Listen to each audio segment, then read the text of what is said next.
लखनऊ को smart city बनाने में, लखनऊ के विकास में की जो बराबर चिंता करते हैं। और हमारे श्री स्वामी प्रसाद जी मौर्य, उत्तर प्रदेश सरकार के मंत्री, श्री ब्रजेश जी पाठक, प्रदेश सरकार के विधि एवं न्याय मंत्री श्री जय प्रताप सिंह जी, चिकित्सा एवं स्वास्थ्य मंत्री श्री मोहसिन रजा, मंत्री अल्पसंख्यक कल्याण श्रीमती संयुक्ता जी भाटिया, महापौर श्री चंद्रिका प्रसाद जी, राज्य मंत्री लोक निर्माण विभाग श्री अविनाश त्रिवेदी, विधायक बख्शी तालाब, श्रीमती जय देवी, विधायक मलिहाबाद, श्री सुरेश चंद्र जी तिवारी, विधायक कैन, और श्री बुक्कल जी नवाब, और यहां मौजूद मेरे लखनऊ के सभी सम्मानित बहनों एवं भाइयों। आप सबके बीच में भाषण देने के लिए नहीं खड़ा हुआ हूं। आप सभी जानते हैं कि जब मैं अपने संसदीय निर्वाचन क्षेत्र लखनऊ में आता हूं तो जनता से बराबर मैं यही कहता हूं कि मैं लखनऊ का सांसद के रूप में जिस तरीके से जो भूमिका का निर्वाह करना चाहता हूं वह हमारी भूमिका एक सेवक की है। जब भी मैं यहां आता हूं मैंने बराबर लोगों को कहा है कि मुझसे भाषण की अपेक्षा नहीं की जानी चाहिए। लखनऊ का तेजी के साथ विकास कैसे हो, लखनऊ हिंदुस्तान का नंबर 1 शहर बनकर कैसे खड़ा हो, यही हमारी चिंता रहती है और सदैव उसी के लिए मैं प्रयत्न करता रहता हूं। लेकिन मैं आपको बतलाना चाहता हूं और तहे दिल बतलाना चाहता हूं, शायद आज के हमारे मुख्यमंत्री श्री योगी आदित्यनाथ जी न होते तो मैं लखनऊ के विकास के लिए इतना काम बिल्कुल नहीं कर सकता था। और मैं यह भी कहना चाहता हूं, उप मुख्यमंत्री श्री केशव प्रसाद जी मौर्य ने समय समय पर जिस तरीके से निगरानी की है, जिस तरीके से रुचि दिखाई है, इसके लिए मैं श्री केशव प्रसाद जी मौर्य को भी धन्यवाद देना चाहता हूं। उनके प्रति भी मैं आभार व्यक्त करना चाहता हूं। हमारे सभी विधायक, यहां के दूसरे उप मुख्यमंत्री डॉक्टर दिनेश शर्मा जी, सबने यहां के विकास में रुचि दिखाई है। सारे विकास के लिए यदि कहा जाए तो श्रेय सभी को जाता है, उसका श्रेय मुझे नहीं जाता है। लेकिन मित्रों, एक बात, जब से मैं एयरपोर्ट से चला हूं मैंने देखा कि बहुत सारी होर्डिंग्स लगी हुई थी, बहुत सारे लोगों के, हम सब सारे लोगों के चित्र लगे थे। मित्रों, मैं पिछली बार भी आया था, एक बार जब यहां पर ऐसे ही लोकार्पण का कार्यक्रम था उस समय भी, लेकिन उस समय उसकी चर्चा नहीं कर पाया। लेकिन मुझे दिल से जो लगा वो मैं कहना चाहता हूं। इस संसदीय निर्वाचन क्षेत्र का प्रतिनिधित्व हमारे श्रद्धेय अटल बिहारी वाजपेयी जी कर चुके हैं। आप इतना करिए कि कम से कम लखनऊ संसदीय निर्वाचन क्षेत्र में जब हम सारे लोगों का चित्र लगाइए, हम लोगों का लगाइए मत लगाइए या आपकी मर्जी, लेकिन ऊपर हम सभी के ऊपर कम से कम श्रद्धेय अटल बिहारी वाजपेयी का एक चित्र नजर आना चाहिए। मैं यह आप लोगों से देखा, लखनऊ संसदीय निर्वाचन क्षेत्र के अंदर कम से कम एक भी ऐसा पोस्टर नहीं होना चाहिए जिस पर कि श्रद्धेय अटल बिहारी वाजपेयी का चित्र न हो। शायद आप सबको तो जानकारी होगी, दुनिया के दूसरे देशों में भी मैं जाता हूं बहनों भाइयों, श्रद्धेय अटल बिहारी वाजपेयी के प्रति जो आदर और सम्मान का भाव आज भी लोगों के अंदर है, उसकी का जितना ही वर्णन किया जाए वो कम है। इसलिए मैंने इस बात की चर्चा की। उत्तर प्रदेश का जहां तक सवाल है, इसमें कहीं तो मत नहीं है, और मैं केवल उत्तर प्रदेश का होने के नाते और अपनी पार्टी की सरकार है इस नाते नहीं कह रहा हूं। जो भी मैं बात कहता हूं बराबर मंचों के माध्यम से जो हमारे दिल की आवाज होती है उसी को शब्दों में बांधने की मैं कोशिश करता हूं। बहनों भाइयों, मैं 2 दिन पहले तमिलनाडु में और महाराष्ट्र में था। मुझे गर्व की अनुभूति हुई जब वहां पर विकास कार्य को लेकर हमारे मुख्यमंत्री श्री योगी आदित्यनाथ जी की तारीफ हमको सुनने को मिली, तो सचमुच मुझे बेहद खुशी हुई। विकास का चक्का जितनी तेजी के साथ इस उत्तर प्रदेश में आगे बढ़ाने का काम हमारे मुख्यमंत्री जी ने किया है, उसकी जितनी भी सराहना की जाए वह कम है। मैं जानता हूं कि हमारे विरोधियों को यह सब कुछ देखते हुए भी उनके मुंह से यह आवाज नहीं निकलेगी कि विकास कार्य हो रहा है कि नहीं हो रहा है, कितनी तेजी के साथ हो रहा है। लेकिन यदि कोई राजनीतिक विश्लेषक ईमानदारी के साथ यदि विश्लेषण करे, इसके पहले भी सरकारें आपने देखी हैं, लेकिन जिस तरीके से विकास की गति को तेजी दी है हमारे मुख्यमंत्री माननीय योगी आदित्यनाथ जी ने, उसकी जितनी भी सराहना की जाए वह कम है। और एक बात तो हमारे दिल को छू गई, मुझे जानकारी नहीं थी, कल ही हमको जानकारी प्राप्त हुई।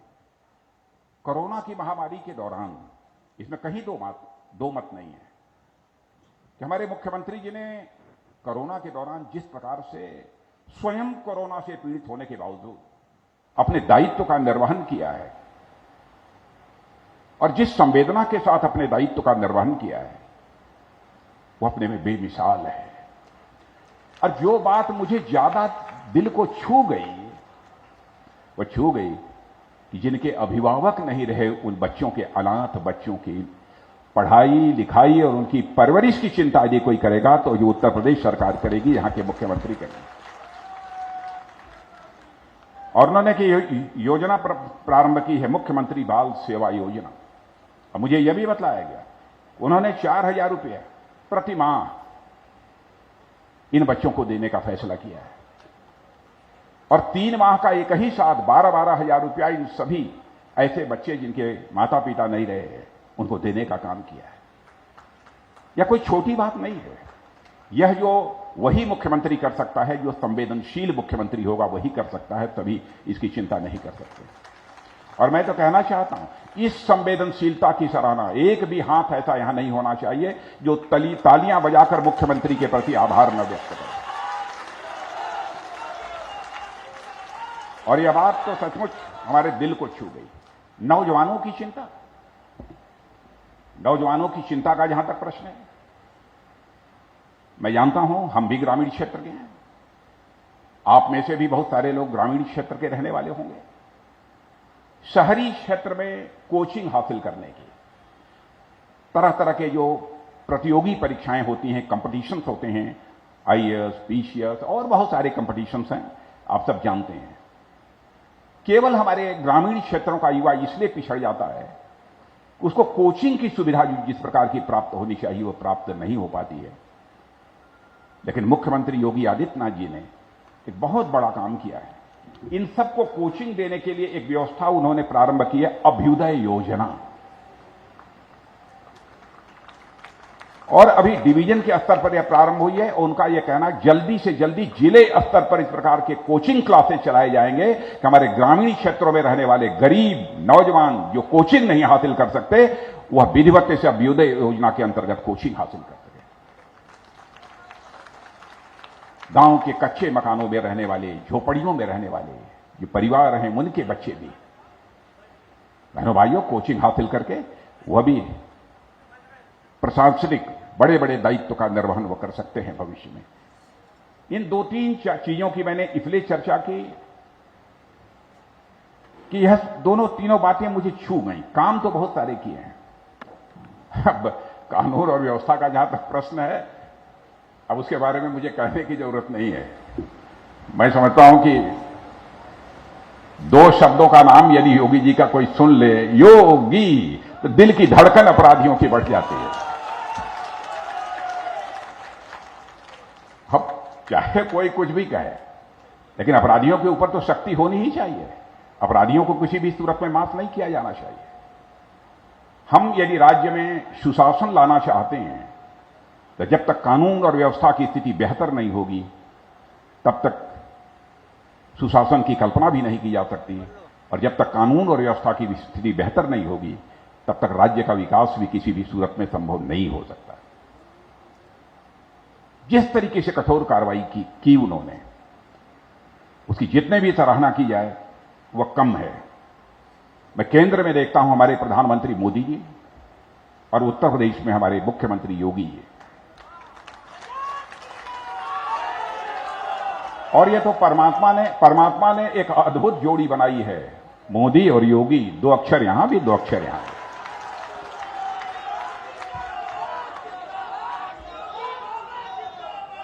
अब हमारे प्रधानमंत्री की संवेदनशीलता को देखिए। बहनों भाइयों, मैं दावे के साथ कह सकता हूं और मैं कहना चाहता हूं, यदि किसी को इस पर आपत्ति हो तो समाचार पत्रों में लिख भी सकते हैं।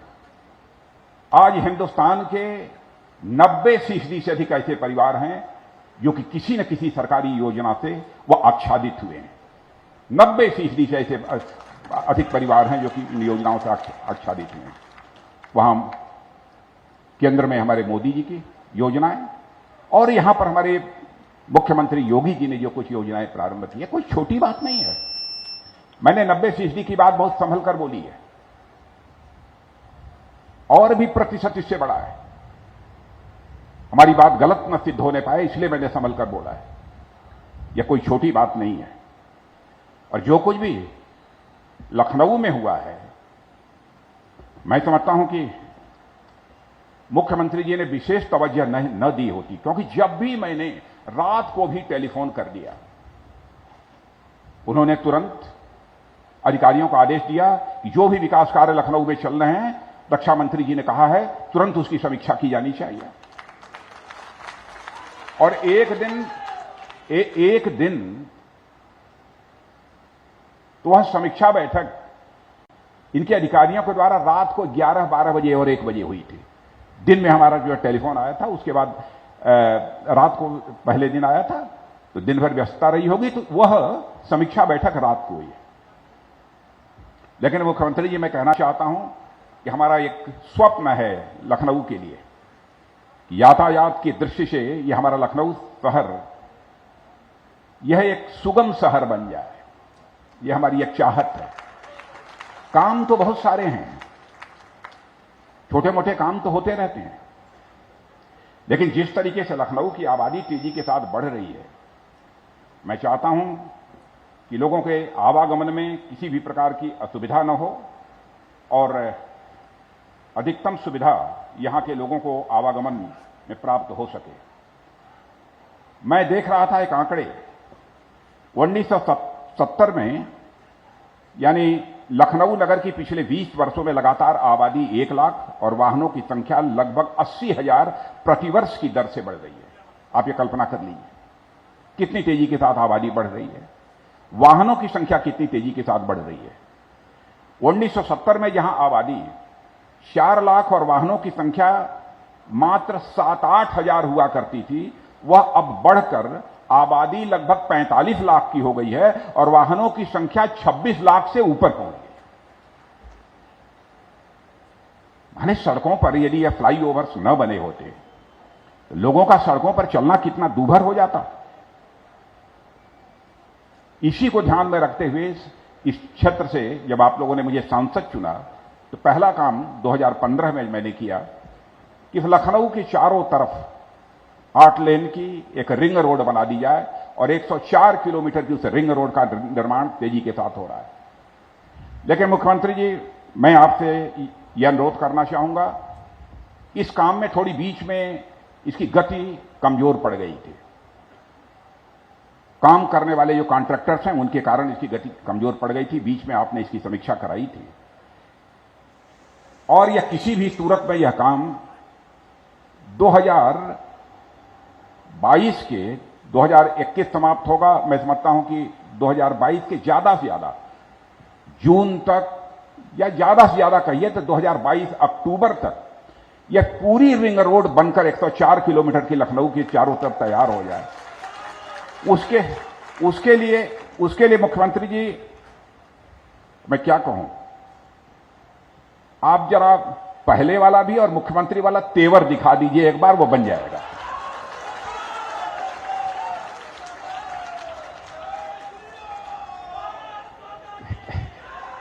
क्योंकि तेवर आप ही दिखा सकते हैं, तेवर हमारे पास नहीं है। एक बार तेवर दिखाइए और निश्चित रूप से बन जाए, क्योंकि मुझे वो 8 लेन की 104 किलोमीटर की वो रिंग रोड बन रही है। आप कल्पना कीजिए, और इतना ही नहीं, 6,000 करोड़ की लागत से बन रही है। और आप कल्पना करिए कि उस रिंग रोड के बन जाने के कारण हमारे लखनऊ महानगर को प्रदूषण से कितनी निजात मिलेगी। दम घुटता रहता है, लोग बीमार होते हैं, फेफड़े की बीमारियां होती हैं, तरह तरह की बीमारियां होती हैं। मैंने वहां तक जाकर इसकी चिंता की है। फ्लाईओवर क्यों बने? सड़कों पर घंटे घंटे भर जाम लगा रहता है, गाड़ियों से बराबर पेट्रोल और डीजल का धुआं निकलता रहता है। क्या वो प्रदूषण नहीं पैदा करता है? भाई गाड़ियां चलें तो सीधे फ्लाईओवर से होकर तुरंत निकल जाएं 2 मिनट 3 मिनट के अंदर। अब जैसे ये जो फ्लाईओवर जिसका कि आज लोकार्पण हुआ है, इस विक्टोरिया ब्रिज, इसका जो लोकार्पण हुआ है, मुझे बताया गया है कि 1858 के बाद एक army chief mister Robert Napier हुआ करते थे, उनका लखनऊ शहर का एक शहरी नियोजन प्रारंभ किया गया था और उसमें सबसे चौड़ी सड़क यदि कोई बनाई गई थी तो विक्टोरिया स्ट्रीट बनाई गई थी। लोग कहते हैं कि इतिहास में लिखा है कि उस समय लोगों ने कहा कि अनावश्यक पैसा इस पर खर्च कर दिया, कहां इतनी पॉपुलेशन इन सड़कों के ऊपर चलती है। आज विक्टोरिया स्ट्रीट जाकर देखे क्या हालत हो गई।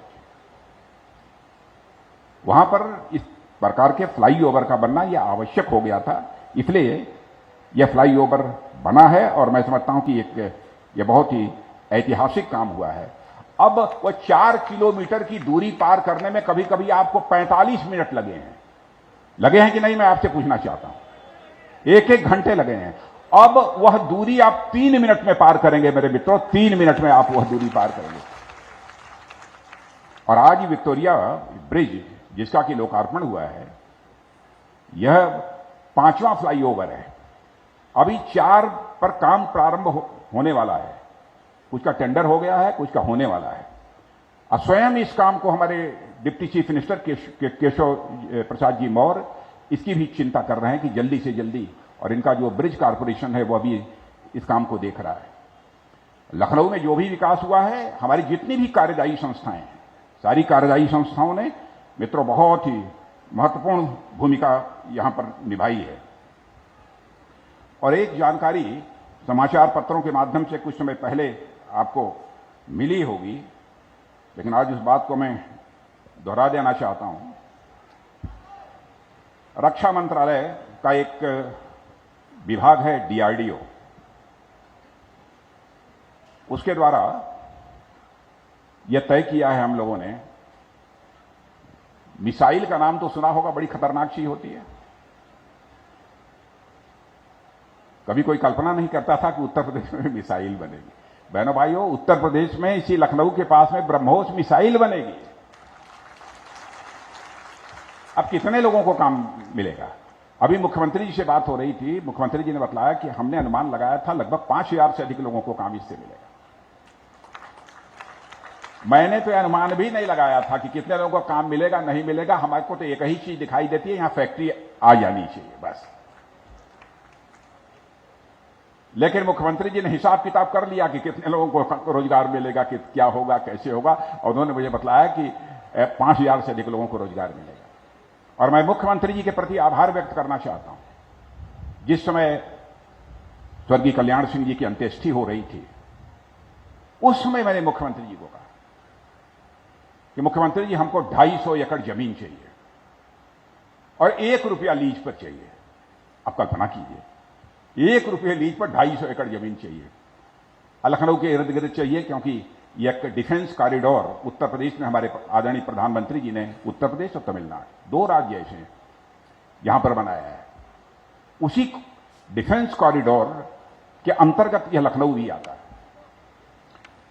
उन्होंने कहा कि 1 महीने के अंदर हो जाएगा, और मैं तो आश्चर्यचकित था कि दूसरे दिन ही जब उसके डायरेक्टर मिले, ब्रह्मोस मिसाइल के डायरेक्टर जब आपसे मिले, मैंने कहा जाकर मुख्यमंत्री जी से आप मिलिए, 4-6 दिन पहले ही मैंने कहा था उनसे।